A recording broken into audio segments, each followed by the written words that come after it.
দেখো, ওয়ার্কআউট করলে আর কিছু হোক চাই না হোক, মাসেল বিল্ড আপের সাথে সাথে আমাদের ঘুমটা ভালো হয়। আজকে আমার জিম থেকে আসার পরে মারাত্মক খিদে পেয়েছিলো, সেই কারণে মা দেখি বাড়িতে বেশ গরম গরম ভুনা খিচুড়ি আর মাংস রান্না করছিল, মাংসর সাথে আবার ডিমের কষাও রান্না করেছিল। তো মাংস আর ডিমের কষা আর ভুনা খিচুড়ি বেশ বেস্ট কম্বিনেশন লাগে খেতে।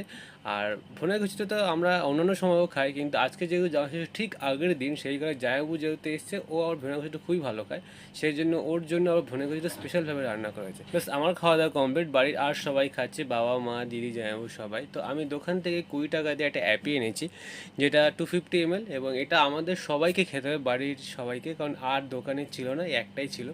তো সেই কারণে আর মিষ্টুকে প্রথমে দিয়ে দেখলাম মিষ্টি কেমন করে।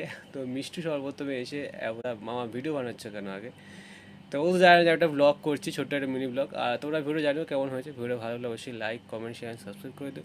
তো টাটা, দেখা হচ্ছে পরের ভিডিওতে।